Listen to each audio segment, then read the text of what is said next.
हम लोग यूहन्ना की इंजील खोल लेंगे। यूहन्ना रचित समाचार उसका 20वां अध्याय, उसके 19 पद से लेके 23 पद तक। यूहन्ना की इंजील उसका 20 अध्याय 19 से लेके 23 पद तक। यहाँ ऐसा लिखा है, उसी दिन जो सप्ताह का पहला दिन था, संध्या के समय, जब वहां के द्वार जहाँ चेले थे यहूदियों के डर के मारे बंद थे, तब यीशु आया और बीच में खड़ा होकर उनसे कहा, तुम्हें शांति मिले। और यह कहकर उसने अपना हाथ और अपना पंजर उनको दिखाए। तब चेले प्रभु को देखकर आनंदित हुए। यीशु ने फिर उनसे कहा, तुम्हें शांति मिले। जैसे पिता ने मुझे भेजा है, वैसे ही मैं भी तुम्हें भेजता हूँ। यह कहकर उसने उन पर फूंका और उनसे कहा, पवित्र आत्मा लो। जिनके पाप तुम क्षमा करो वे उनके लिए क्षमा किए गए, जिनके तुम रखो वे रखे गए हैं। आइए हम प्रार्थना में जाएं। प्रेम परमेश्वर, हम तेरे वचन की गहराई को हम समझना चाहते हैं। आपकी अगुवाई में, आत्मा की लौ में बने रहते हुए हम सारी बातों को अपने हृदय में संजो पाए, यही हमारे लिए अचीवमेंट होगी। छोटी सी दिन प्रार्थना यीशु के नाम से मांगते सुनो दे। हाँ, मंडली कृपया बैठ जाए।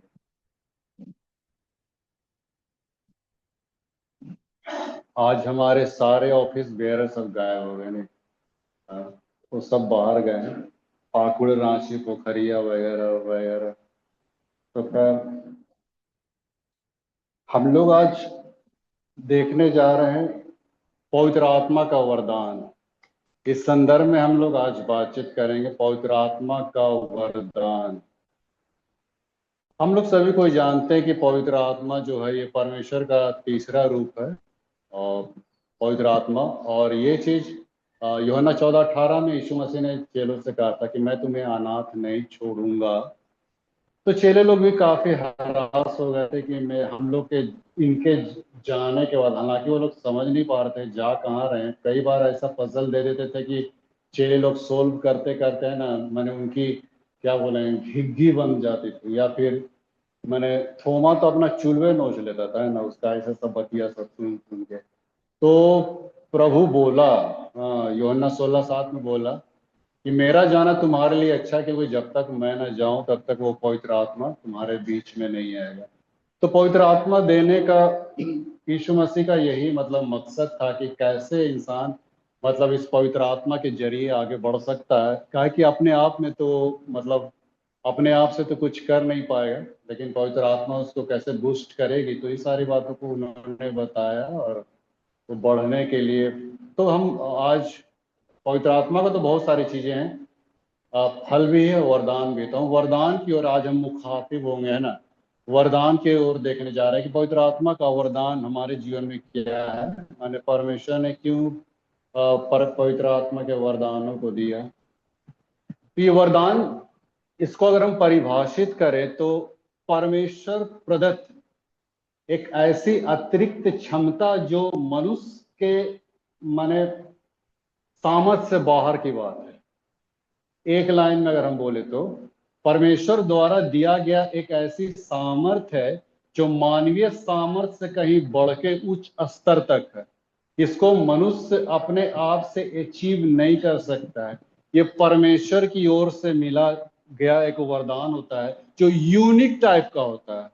हाँ, अलग थलग, हाँ, अन्यों से भिन्न ऐसा टाइप का, माने कुछ अलग टाइप का, मतलब ये वरदान होता है।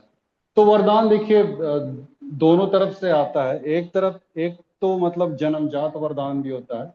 जन्मजात वरदान कहने का मतलब है कि किसी किसी को तो बचपन से गले का माने गाने का ये रहता है, गला रहता है, लेकिन कोई अगर होल लाइफ अगर ट्राई मारे ना, रियाज करे, तो भी उसको नहीं पा सकता है। तो मैंने बचपन से कुछ लोगों को ऐसा वरदान दिया जाता है। अब बाद में कुछ लोगों को मतलब बाद में ये वरदान, बहुत सारे वरदान मिलते हैं, बाद में मिलते हैं। मैं भी इस चीज को मैंने चेक किया, देखा, तो ये उपदेश देने का और ये राइटिंग का वरदान हमको 1990 के लगभग मिला।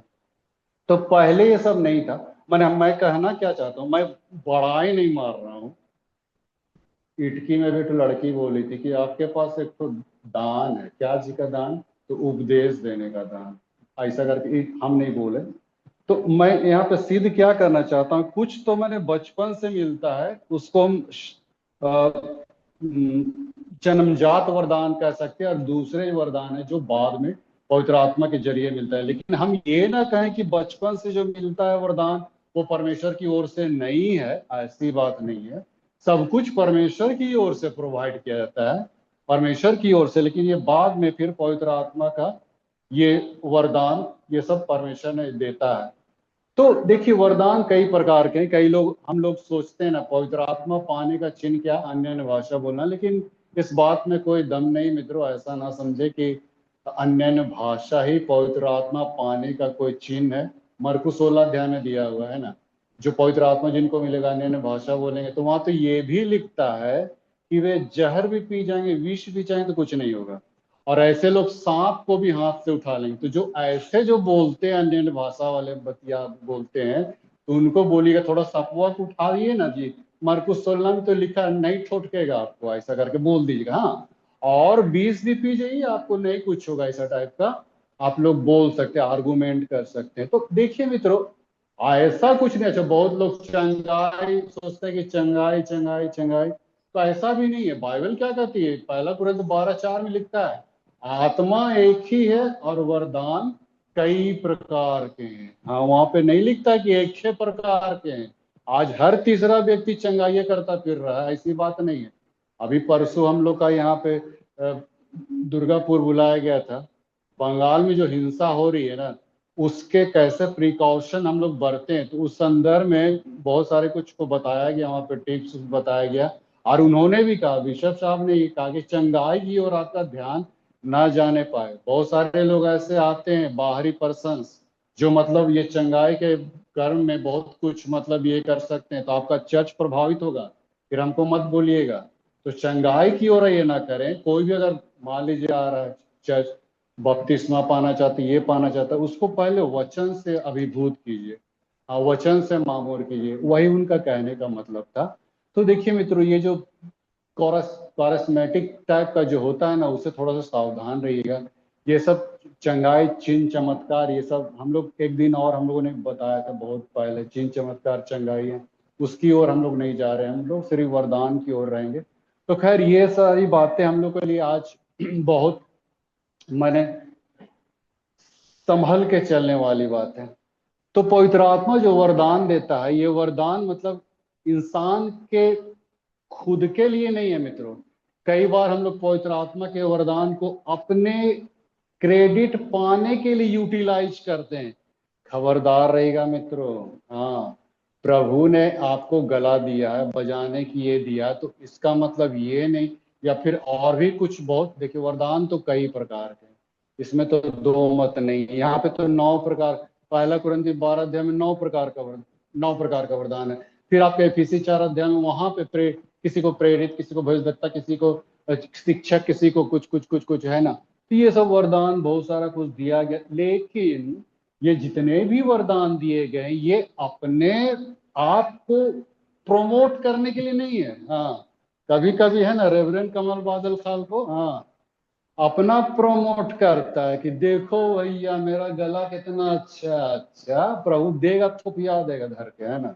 हम तुमको यहाँ अपनी महिमा के लिए रखे तो तुम यहाँ अपना हाँ गला का नहीं, ऐसा होता है मित्रों। हाँ, हम तो ताड़ते हैं ना, ताड़ते रहते हैं कभी कभी। तो ऐसा होता है मित्रों, कोई अगर उपदेश दे रहा तो लोग जाने कि हम कितने माने वो बड़े उपदेशक है। नहीं भैया, बिल्कुल है ना, खोपड़िया में ये सब एकदम नहीं आने देना है। वरदान क्यों दिया गया है? बाइबल कहती है कि इफिसी 4:12 में लिखता है कि वरदान इसलिए दिए गए ताकि लोग मतलब इससे माने ग्रोन अप हो, है ना, अब मसीह की देह उन्नति पाए। मसीह की देह कौन है? हम कलीसिया लोग हैं। माने कलीसिया की उन्नति के लिए परमेश्वर ने आपको ये वरदान दिया कि बाबू तुम इस वरदान का यूटिलाइज करो, ताकि लोग और भी ग्रोन अप हो, चमके कलीसिया मने ये हो। ऐसा करके मैंने परमेश्वर ऐसा करके दिया है जुम। तो हम लोग तो कभी कभी वैसा कर देते हैं, नहीं ऐसा नहीं करना चाहिए। और दूसरी बात ये, जैसा कि पहला बात हम बोले घमंड नहीं करना है, वरदान मिला है तो हम ये घमंड ना करें कि हमको मिला, उसको तो मिल भी नहीं, कैसा टाइप है ना। और ईर्ष्या भी नहीं करे। बहुधा ऐसा होता है, किसी के पास अगर अधिक वरदान है तो हम लोग ईर्ष्यालु हो जाते हैं। ये बाबा उसको तो परमेश्वर बहुत ढेर दिया, हमको तो बहुत बहुत कम दिया। ऐसा बिल्कुल नहीं करना है मित्र, हाँ ना, ईर्ष्यालु ना बने। हाँ, उसको दिया है तो दिया। हाँ, तू तो परमेश्वर की ओर है ना भाई, परमेश्वर के उसमें है, जुरिडिक्शन वही है, तो हमको इसमें अब वहां पे मुंडी घुसाने का क्या बात है भाई। तो ऐसा नहीं करना, ईर्ष्यालु कभी ना बने, बल्कि उसके वरदानों का बूस्ट और कीजिए कि और थोड़ा सा ग्रोन अप और उसको मैंने ये करे। लेकिन ईर्ष्यालु ने ईर्ष्या कीजिएगा तो फिर आपका रहा सहा वरदान भी चौपट हो जाएगा। आदमिया जैसा है ना, तोड़वा को रख दिस, मैंने घुसा के वहां पे, हाँ, तोड़ा को जमीन में घुसा के रख दिया, उसका वरदान तो खत्म हो गया। और वैसे ही होगा मित्रों, हम लोग को जो वरदान मिला है ना परमेश्वर, अगर हम इस वरदान का प्रयोग ना करें तो हमारे भी वरदान क्या हो जाएंगे, डिफ्यूज हो जाएंगे। इसीलिए पहला पत्रस 4:10 में लिखा है कि जो वरदान तुमको मिले हैं वो तुम लोग एक भले भंडारियों की नाई, माने लोगों के लिए, लोगों की सेवा में लगाओ, है ना। हम लोग भंडारी, लोग भंडारी, स्टीवार्ड्स, स्टीवार्ड्स हम लोग हैं, स्टीवर्ड है ना, स्टीवर्ड है। हम लोग को बहुत सारा कुछ हम लोग को दिया गया, हम लोग के अंदर में भंडार, उस भंडार को हम लोगों के बीच में हम उसको ये करें, डिलीवर करें। इसीलिए वहां पे पहला पत्र 4:10 में लिखा है। तो ये देखिए, जो कुछ भी जो हम लोग के पास जो है वरदान, ये सब कुछ गॉड गिफ्ट है, इसको गॉड गिफ्ट भी बोलते हैं। तो ये गॉड गिफ्ट है। लेकिन और यहाँ पे ये भी लिखता है, याकूब 1:17 में लिखता है कि जो ज्ञान, देखिए ये सब कुछ अपने आप से अचीव नहीं कर सकते हैं, परमेश्वर के वरदान को अपने से उसको हम लोग अचीव नहीं कर सकते। लेकिन याकूब 1:17 लिखता है, जो वरदान दान ऊपर से आते हैं वो ज्योतियों के पिता की ओर से मिलते हैं, ऐसा लिखा है। वरदान को हम खुद से क्रिएट नहीं कर सकते हैं, लेकिन ये दान, वहां पे दो चीज आया, देखिएगा ना, दो शब्द आया, दान और वरदान। आप बोलिएगा इसमें फर्क क्या है? फर्क है, दान फर्क है, वरदान फर्क है। और दान ये ऑफरिंग नहीं रहा बाबा, दान वरदान। देखिए, वरदान तो हम लोग जान रहे कि परमेश्वर की एक ऐसी सामर्थ है जो इंसान के अंदर में प्लांट की जाती है, ये बड़ा यूनिक चीज होता है वरदान। दान जो बोल रहा है ना, कि दान और वरदान दोनों ज्योतियों के पिता की ओर से, तो दान जो होता है ये कैरेक्टर से संबंधित होता है। जैसा अभी प्रभु ने कहा ना चेलों को, तुम्हें शांति मिले, मैं तुम्हें पवित्र आत्मा देता, तुम्हें शांति मिले। तो शांति, आशा, धीरज, विश्वास, ये सब एक दान होता है मित्रों। ये भीतरी इनरली कैरेक्टर से ये संबंधित रहता है। वरदान होता है हमारे, क्या उसको बोलेंगे, गुणों से, हमारे गुणों से संबंधित रहता है ना। एक ऐसी सामर्थ जो माने यूनिक टाइप का है, वैसी सामर्थ्य से वरदान। और दान होता है हमारे आंतरिक कैरेक्टर, चरित्र, स्वभाव में आएगा, है ना, वो सब स्वभाव में, ये सब दान है। तो ऐसा दान परमेश्वर हम लोग को देता है मित्रों, बुद्धि का दान, ज्ञान का दान, समझ का दान, ये सब सब कुछ इनरली जो है। तो ये सारे दान वरदान परमेश्वर ने हम लोग को दिया मित्रों। तो इस दान का हम लोग को, वरदान का हम लोग को प्रयोग करना है। पहला कुरिन्थी 12:7 में भी यही लिखा है ना, कि जो दान तुम लोग को मिले हैं वो दूसरों के हित के लिए, भलाई के लिए उसको यूटिलाइज करो, ऐसा लिखता है। तो ठीक है, हम लोग को जितने भी को दान मिला है, कोई ये नहीं कह सकता कि भैया हमको कोनो दान नहीं मिला है। नहीं, ऐसा हम लोग बिल्कुल ना कहें मित्रों, है ना। भले इंसान में सैकड़ों बुराइयां क्यों ना हो, लेकिन एक अच्छाई जरूर उसके अंदर में रहती है, ठीक है। कौनो न कौनो एक अच्छाई उस व्यक्ति के अंदर में जरूर रहती है। आप उन अच्छाइयों को टटोले, देखे क्या चीज है मेरे अंदर में, और उसको चर्च में इम्प्लीमेंट करिए, है ना। चर्च को दीजिए मित्रों, है ना। उसको माने पॉकेट में नहीं रखिए, पॉकेट में मत रखिए, माने उसको अपने इसमें मत रखिए मित्रों, है ना, यूटिलाइज कीजिए। और यकीनन हर एक को है कुछ ना कुछ। ये पुराने नियम में पाइएगा ना, निर्गमन के पुस्तक में, वहां पे एक बसलेल नाम का वो बड़ा अच्छा कारपेंटर था जी। उस वैसा कारपेंटर बोलता कि कहीं मिल भी नहीं कर। मिलाप वाला तंबू वही बनाया था, बसलेल उसका नाम। पढ़िएगा पुराणीय में, निर्गमन या व्यवस्था में। तो कारपेंटरी भी वरदान है ना। आप बहुत सारे ऐसे बढ़ई लोग हैं जो मैंने ऐसा ऐसा लकड़ी की मैंने वो जो बनाते हैं फर्नीचर, वो ऐसा दूसरा बढ़ई नहीं बना सकता। बहुत सारे वरदान है मित्रों, उसमें अनगिनत है, उसको बोलना चाहिए ना। वरदान तो कई प्रकार के, वो तो लिखिए दिया ना, वरदान तो कई प्रकार है, आत्मा एक ही है और वही आत्मा हर एक को वरदान बांट देती है, ऐसा करके बाइबल बतला रही है। तो मित्रों हम धन्यवाद देते हैं परमेश्वर के इस वरदानों के लिए जो उसने मनुष्य जाति के ऊपर में उतारा, और हम लोग आज वरदानों का किस रूप में प्रयोग करेंगे मित्रों, अब आपके ऊपर में है ना। हम तो यहाँ पे बोल बाल के चला जाएंगे। अब आप लोग परमेश्वर के वरदान को कितना यूटिलाइज कीजिएगा चर्च में लोगों की भलाई के लिए और उसके उत्थान के लिए, अब आपके ऊपर में, अदरवाइज डिफ्यूज हो जाएगा। मैंने तो कई बार मैंने कहा ना, अभी मैंने कई बार कहा, अरे छोड़ा ना पूरे डाइजेस्ट में तो ये वर्क नाम तो नहीं लेना चाहिए। दो पादरियों के ऊपर में था चंगाई का वरदान, बाद में वो लोग क्या किया, उसमें पैसा रखने लगा। चंगाई करेंगे भैया, थोड़ा सा डोनेशन कंट्रीब्यूशन दो, और उसका वरदान जो चंगाई का वरदान छीन लिया है।